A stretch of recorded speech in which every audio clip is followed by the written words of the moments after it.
kita mau bersama-sama belajar sebagai pemula properti investor. Bagaimana kalian bisa sebelum membeli sebuah properti, kalian bisa benar-benar mempunyai kerangka berpikir untuk menghitung apakah properti yang kalian ingin beli itu cocok dan bisa menjadi properti yang menghasilkan. Jadi bukan kita beli properti dan kita biarin saja untuk capital gain-nya naik, tapi juga kita berusaha agar properti ini bisa menghasilkan. Nah, dengan menjadi penghasilan, tentunya kalian bisa memanfaatkan penghasilan itu untuk membiayai cicilan ke bank atau bahkan bisa plus, sehingga Anda pun bisa mendapatkan keuntungan langsung dari properti yang Anda beli. Oke, jadi kalian pertama harus ingat kalau membeli properti yang penting adalah pertama harga. Harga adalah harga yang benar-benar miring, harga yang murah. Kemudian juga lokasi properti tersebut.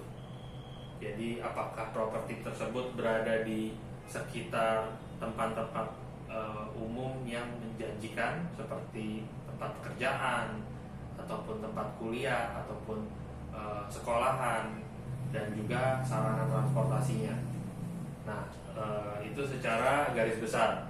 Nah, di sisi lain kalian juga harus tahu kerangka berpikirnya, bagaimana hitung-hitungannya supaya kalian bisa mempersiapkan diri sebelum membeli properti. Oke, ini video yang pertama ya, tahap pertama, jadi lebih ke garis besarnya. Oke, jadi pertama tentunya kan harga rumahnya ya, harga rumah. Oke, rata-rata di Jakarta mungkin harga rumah bisa dari 500 juta sampai ke 1M bahkan lebih. Nah, kita anggap kita mau membeli harga rumah yang 1M. Jadi budget kita adalah 1 miliar rupiah. Oke, 1 miliar rupiah. Oke, ini biasanya bisa didapatkan di daerah-daerah yang lebih bukan di tengah-tengah kota ya, tapi mungkin lebih pinggiran. Kalau di tengah kota mungkin ini tanahnya lebih kecil. Nah, dari sini kalian juga harus memperhitungkan tentunya adalah biaya-biaya untuk membeli.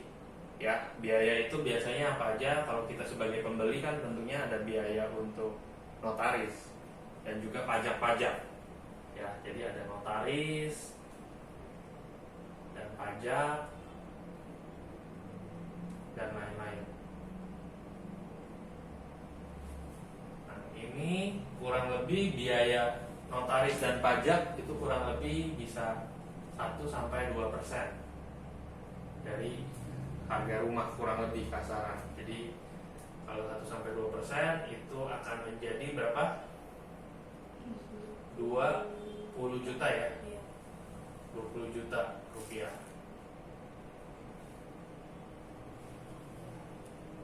Oke. Nah, dari sini kalian juga bisa tahu bahwa kalau kita mau membeli rumah dengan menggunakan bank, kalian harus ada namanya kan deposit ya. Jadi deposit itu biasanya kalau untuk kalian yang menggunakan bank itu di kisaran 20-30%. Ya, jadi sisanya baru bank mau membiayai. Ya, tentunya ini juga nanti bank akan memeriksa pendapatan kalian, apakah kalian mampu atau tidak. Nah, kita anggap kalian mampu, jadi biaya dana yang harus diperhitungkan untuk dana deposit untuk keperluan KPR ya, berarti ya. Itu kurang lebih 20-30%. Jadi dari sini akan menghasilkan kurang lebih 200 sampai 300 juta rupiah.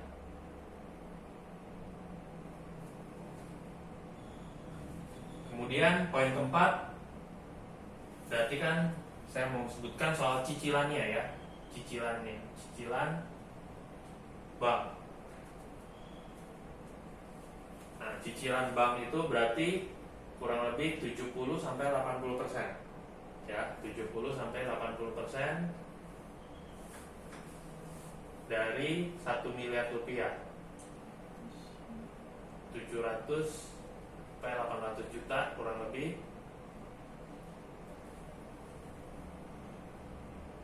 Yang kalian harus cicil ya.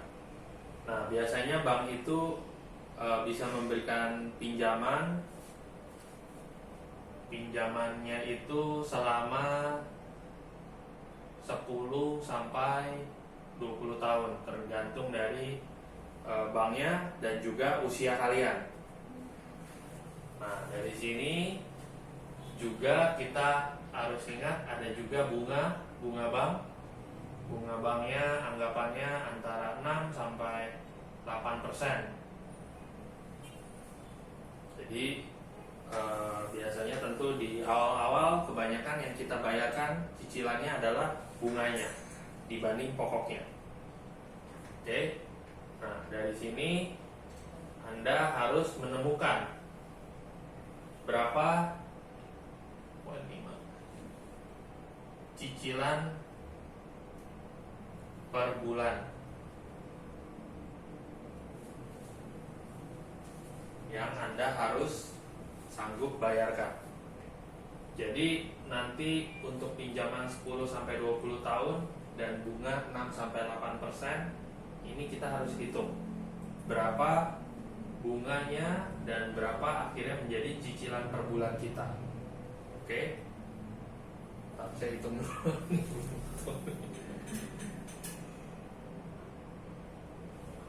Berarti 700 sama 100 juta. Oke, kita anggap 20 tahun ya, bunga 6%. Oke.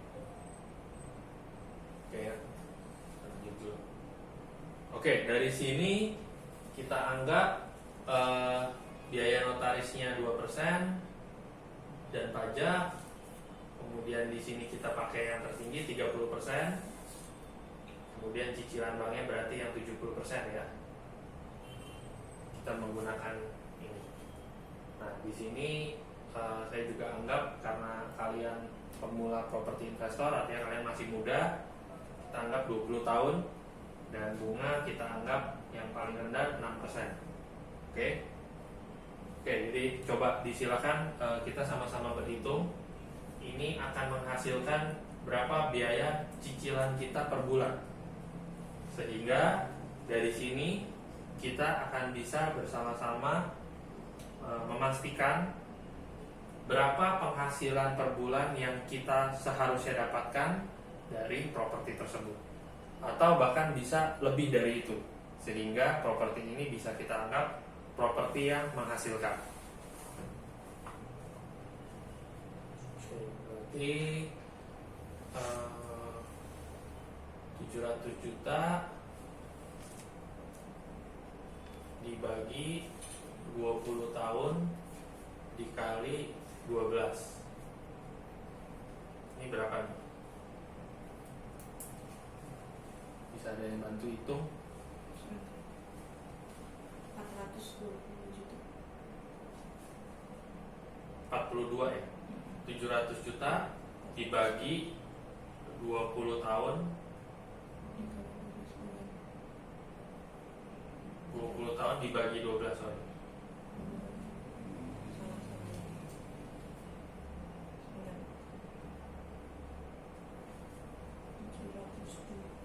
Jadi 700 dibagi 20 kali 12 begini.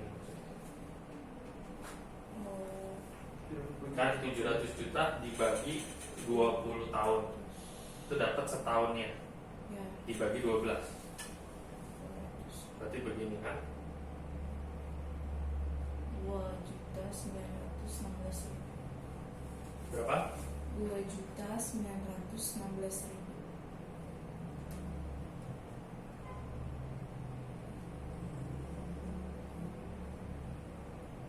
Masih kelihatan? Masih Kekecilan. kecilan. Cukup sih sebenarnya. Masih kelihatan. Ya, oke. Oke, untuk pinjaman 20 tahun untuk pokoknya sendiri ini kita sudah hitung 700 juta dibagi 20 kali 12 itu maksudnya dibagi tiap bulannya menghasilkan 2,9. Ini pokok kurang lebih ya.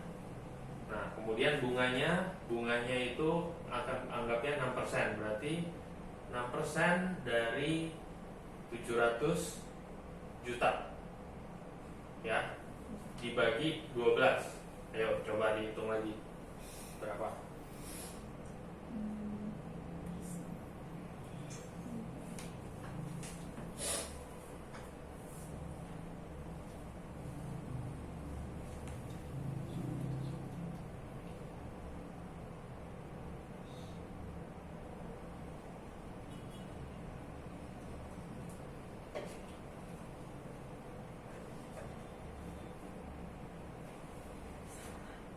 Persen kali 700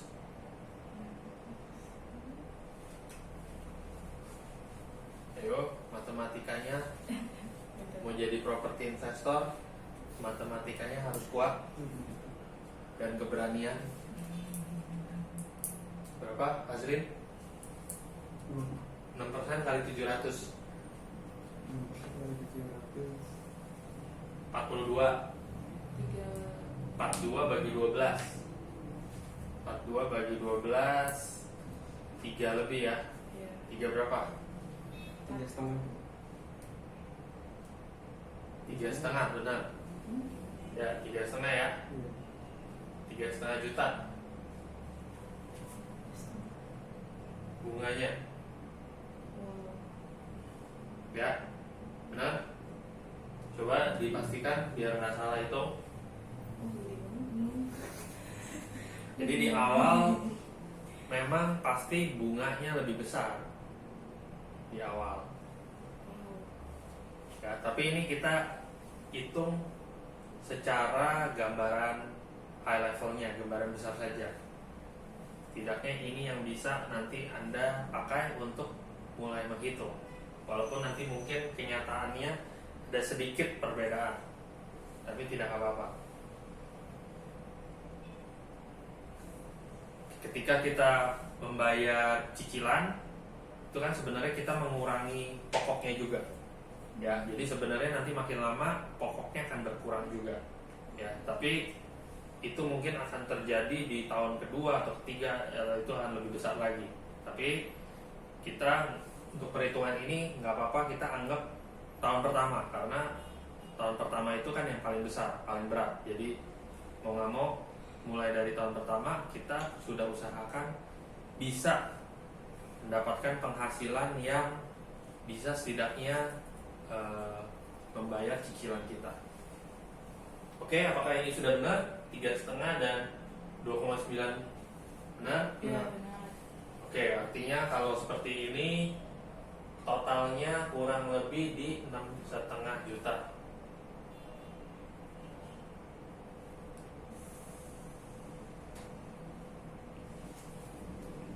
Cicilan per bulan 6,5 juta selama 20 tahun dengan bunga 6%. Pinjaman kalian kurang lebih sebesar 700 juta ya. Dana yang Anda harus keluarkan di awal 300 untuk deposit untuk rumah seharga 1 miliar. Sampai sini ada pertanyaan dari kalian? Jadi untuk bunga yang sebesar 3,5 juta itu apakah dikenakan selama 20 tahun, Pak? Oke, jadi kalau soal bunga sebenarnya selama 20 tahun itu akan berbeda ya, berubah. Jadi kalau digambarkan ada pokok dan ada bunga. Nah, kalau untuk itu lebih tinggi, pokok itu lebih rendah. Nah, tapi seiring waktu bunganya akan lebih rendah dan pokoknya yang makin banyak kita bayarin. Nah, kenapa kita hitung ini untuk mengetahui di awal. Jadi gambaran ini adalah di tahun pertama. Setidaknya kita punya sebuah angka, sebuah gambaran yang bisa menjadi acuan kita. Kalau tahun pertama ini kita bisa lewati, karena tahun pertama ini memang adalah tahun yang kita harus bisa survive. Nah, kalau tahun pertama kita bisa lewati, ke belakang seharusnya kita bisa lewati juga. Tentunya ini semua bisa berubah tergantung bunga yang di pasaran dan lain-lain, ya. Tapi untuk awal nggak apa-apa, kita pakai acuan dari sini sehingga setidaknya kita ada gambaran. Oke, cukup jelas? Jelas Pak, terima kasih. Oke. Nah, ini berarti properti menghasilkan lebih besar atau sama dengan 6,5 juta per bulan. Jadi properti yang kalian beli itu harus bisa menghasilkan 6,5 juta rupiah per bulan. Kalau kita mau bilang properti ini adalah a good property yang bisa menghasilkan, ya, dananya 1 miliar, rumahnya harga 1 miliar. Oke, ini menjadi video pertama kita. Selanjutnya kita akan berlanjut di video kedua.